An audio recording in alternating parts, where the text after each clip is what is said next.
మహోన్నత భారతదేశానికి యుగ పురుషుడిగా వికసిత్ భారత్ మహాసంకల్పానికి దూరదృష్టి గల రూపకర్తగా ధర్మాన్ని, భారతీయ శాశ్వత నాగరికత విలువలను పరిరక్షించడంలో ఆచంచల నిబద్ధతను కనపరుస్తూ తన దూరదృష్టి గల నాయకత్వంలో 140 కోట్ల భారతీయుల ఆశయాలకు నూతన స్ఫూర్తినిచ్చి దేశాన్ని అపూర్వ ప్రగతి పథంలో వేగంగా ముందుకు నడిపిస్తూ ఆత్మనిర్భరత స్ఫూర్తిని, జాతి గొప్పతనాన్ని మరింత బలోపేతం చేసి ప్రపంచ వేదికపై భారతదేశాన్ని ఆత్మవిశ్వాసంతో కూడిన గౌరవప్రదమైన స్థానం నిలబెట్టిన మన గౌరవ ప్రధానమంత్రి శ్రీ నరేంద్ర మోదీ గారికి మన రాష్ట్ర ప్రజలందరి తరపున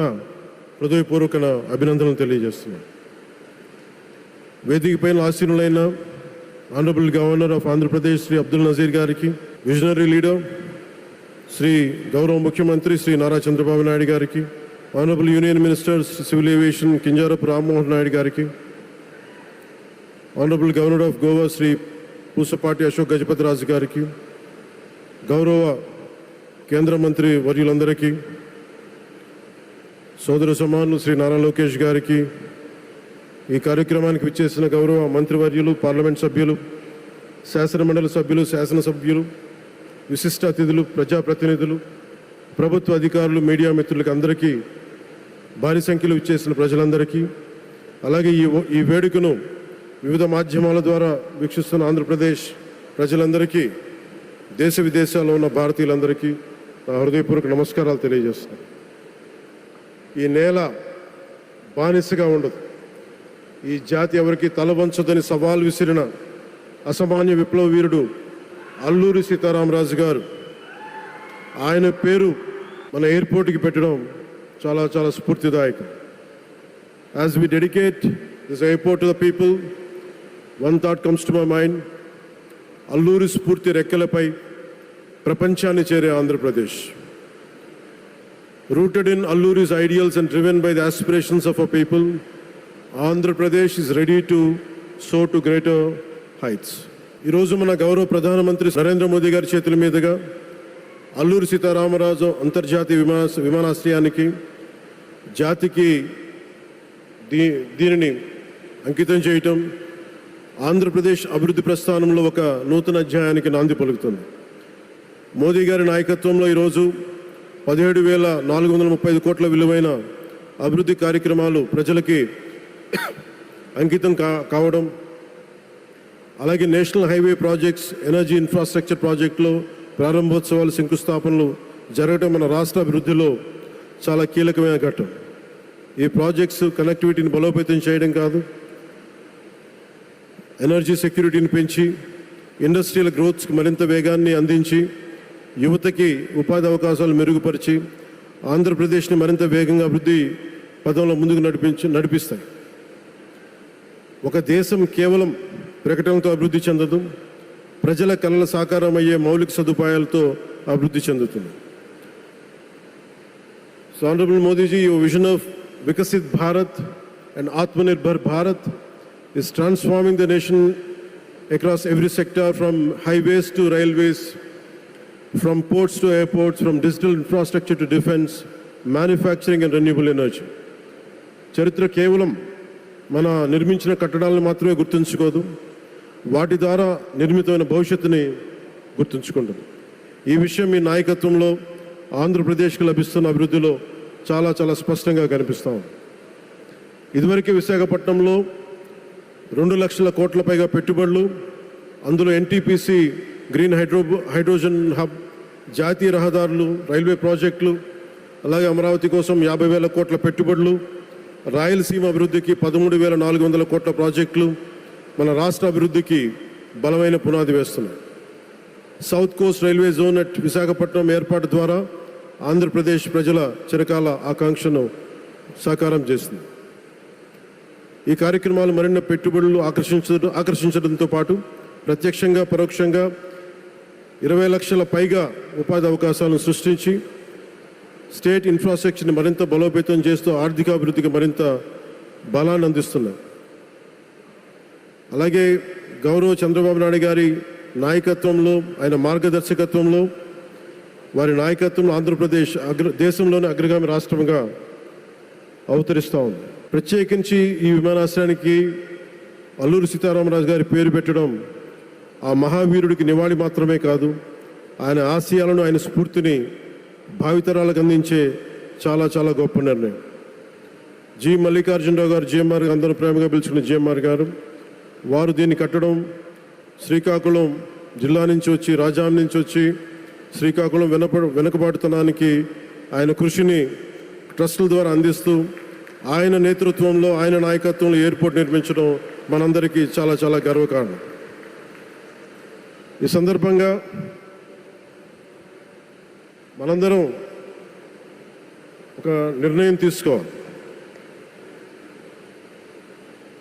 పండ్లున్న చెట్టుకే రాళ్ళు వేస్తారంట. కష్టపడే కుటుంబ సభ్యుడు, తండ్రి కావచ్చు, పెద్ద కొడుకు కావచ్చు, అందరూ అతని మీద పడతారు. నువ్వు ఎక్కువ కష్టపడు, ఎక్కువ తిట్లు తింటావు. అలాంటిది మనం ఎలాంటి పరిస్థితుల నుంచి వచ్చాం? భారతదేశం ఒక పరిస్థితిలో బంగారాన్ని కూడా తాకట్టు పెట్టుకునే పరిస్థితి వచ్చింది. అలాంటి పరిస్థితుల నుంచి దశాబ్దం పైనుంచి మూడోసారి ప్రధానమంత్రిగా ఆయన ఈ రోజున మన దేశాన్ని నడిపిస్తూ ఉన్నారు. అలాంటి ప్రధానమంత్రిని చాలామంది ఆయన మీద మాట్లాడుతూ ఉంటే, ఆయన్ని అనకూడని మాట్లాడుతూ ఉంటే నా గుండె కదిలించేసింది, నా కన్నీళ్ళు వచ్చినాయి, బాధ వచ్చింది. దేశం కోసం కష్టపడే వారికి ఇవా చివరికి మనం ఇచ్చేదే. కొత్త తరానికి ఏం తెలుసు? ఆయన పడ్డ కష్టం. ఒక్కరోజు కూడా సెలవు తీసుకోలేదు మన ప్రధానమంత్రి గారు. ఈరోజు పెట్టుబడులు వస్తున్నాయి మనకి, ఒక్కరోజు కూడా సెలవు తీసుకోలేదు. శత్రు దేశాలు, మన అభివృద్ధికి ఈర్ష్యపడే పశ్చిమ దేశాలు, వీటన్నిటినీ తట్టుకొని ఒకవైపు విదేశాల్లో ఉండే శత్రువులతో పోరాడాలి, దేశాన్ని అభివృద్ధి పదంలో తీసుకెళ్దామంటే అంతర్గత శత్రువులతో పోరాడాలి. అలాంటి వ్యక్తికి మనం ఇవ్వగలిగేది కేవలం మేమున్నాం, మీ వెంట, మీ మీద మాట పడితే అది మా మీద పడ్డట్టే, అదే మనం వారికి ఇవ్వాల్సింది. నిజంగా ఆయన జంతర్ మంత్రులు అన్ని మాట్లాడుతూ ఉంటే నేను ఈ రోజున ప్రధానమంత్రి గారికి ఒకటే ఇస్తున్నాను, మిమ్మల్ని కొట్టే నాయకుడు లేడు ఈ భారతదేశంలో, రాబోడు. కానీ మీరు పడ్డ శ్రమ, మీరు పడ్డ కష్టం ఎవరు తీసుకోలేరు. ఎన్ని బాధలు పడ్డా, ఎన్ని దెబ్బలు తిన్నా ఈరోజు మనం గర్వంగా చెప్పుకుంటున్నాం. మన ఉత్తరాంధ్రకి ఎయిర్పోర్ట్లు వచ్చినాయి, ఇన్ని లక్షల పెట్టుబడులు వచ్చింది ఆంధ్రప్రదేశ్కి. కానీ ఇవన్నీ తట్టుకొని చెయ్యాలి అంటే 144 కోట్ల తాలూకు ప్రజల ఆకాంక్షల్ని ఎంతోమంది వెనక్కి లాగుతున్నా, ఒకళ్ళు ముందుకు తీసుకెళ్లాలంటే ఎంతమంది తిడుతున్నా, విమర్శిస్తున్నా తీసుకెళ్తున్నారంటే ఒకే ఒక నాయకుడు ప్రధానమంత్రి శ్రీ నరేంద్ర మోదీ గారు. నేను ఎందుకు తపన పడ్డాను, నేను అలయన్స్ కోసం ఎందుకు తపన పడ్డాను, మీ నాయకత్వం మాకు కావాలి ఎందుకు తపన పడ్డానంటే, ఈరోజు ఎయిర్పోర్ట్ ఆపేశారు. ఒక చిన్నపాటి ఎర్ర బస్సు కూడా రాని చోట ఎయిర్పోర్ట్ అవసరం లేదన్న వ్యక్తులకి సమాధానం ఇదే. ఇన్ని వేల మందికి ఇన్ని వేల కోట్ల పెట్టుబడి వచ్చింది అంటే ఆశీస్సులు కావాలంటే, దేశం కోసం నిలబడే నాయకుడికి మన అండగా ఉంటే ఏం జరుగుద్ది అంటానికే ఈ భోగాపురం ఎయిర్పోర్ట్ ఈరోజు ప్రారంభోత్సవం నిలువెత్తు నిదర్శనం. ముఖ్యంగా 25 సంవత్సరాలు లోబడి ఉన్న పిల్లలు ఉన్న ప్రతి ఒక్కరికి కూడా నేను ఈ సందర్భంగా తెలియజేస్తున్నాను, పిల్లల్ని సరైన దారిలో పెట్టడం, సరైన సంస్కారాలు నేర్పించడం చాలా చాలా అవసరం. ఈరోజు పొద్దున్నే ప్రధానమంత్రి గారి స్టేట్మెంట్ చూశాను. ఆయన తిట్టిన, ఎన్ని దూషించారో వారిని కూడా పెద్ద మనసుతోటి క్షమించారు ఆయన. అలాంటి ప్రధానమంత్రి గారికి మీ పాదాలకు నేను నమస్కారం తెలియజేస్తున్నాను. నిజంగా మీ ఉన్నతి, మీ ఔన్నత్యం ఈరోజు చాలా చాలా స్ఫూర్తిదాయకం. భారతదేశం మీ అందరికీ కూడా, ప్రజలందరికీ కూడా, ఆంధ్రప్రదేశ్ ప్రజలందరికీ కూడా, దేశ ప్రజలందరికీ కూడా ఒక నాయకుడి కష్టాన్ని మనం వెంటనే గుర్తించలేం. అది ఎంత తపన పడుతున్నారు. ఒక కుటుంబాన్ని నడపడం ఎంత కష్టపడుతున్నాం. 140 కోట్ల మంది ప్రజలు నడపడం ఎంత ఆషామాషి వ్యవహారం కాదు. ముందుకు తీసుకెళ్లే నాయకుడికి తెలుస్తుంది. అలాంటి వ్యక్తికి మనం ఏమి ఇవ్వగలం. దేశాన్ని నడిపించడం అంటే రామకార్యం లాంటిది. హనుమంతుడు లంకకు లంఘించినప్పుడు అనేక అవంతరాలు వచ్చినాయి, అనేక అడ్డంకులు వచ్చినాయి. రామకార్యం చాలా గొప్పది. అలాగే ఈరోజు ప్రధానమంత్రి గారు దేశాన్ని ముందుకు నడిపించేది బృహత్ కార్యం, చాలా మహాకార్యం అది. అలాంటి వ్యక్తికి మనం ఇవ్వగలిగేది,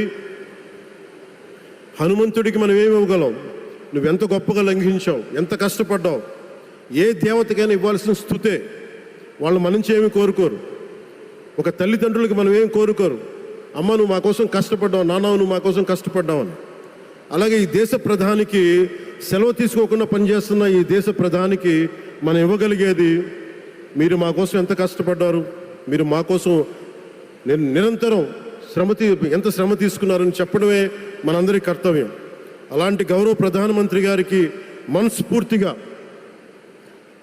మీరు అనుకున్నంత కాలం అధికారం మీరు వద్దంటే వదలాలి, కానీ అధికారం మీ చేతుల్లోనే ఉంటుంది. దానికి మేమందరం నిరంతరం కృషి చేస్తామని తెలియజేసుకుంటూ, భారతమాత ముద్దుబిడ్డ మన ప్రధానమంత్రి నరేంద్ర మోదీ గారికి ధన్యవాదాలు తెలుపుకుంటూ, ఒక్కసారి ఆయనకి ఇవ్వగలిగేది భారత్ మాతకి జయజయలు చెప్పుకుంటూ సెలవు తీసుకున్నాను. భారత్ మాతాకి. గౌరవ ప్రధానమంత్రి గారికి మరోమారు ధన్యవాదాలు తెలుపుకుంటూ, మీ ఆశీస్సులు మా అందరికీ కావాలి, రాష్ట్రానికి కావాలని తెలియజేసుకుని సెలవు తీసుకున్నాను. జై భారత్ అండ్ జై హింద్.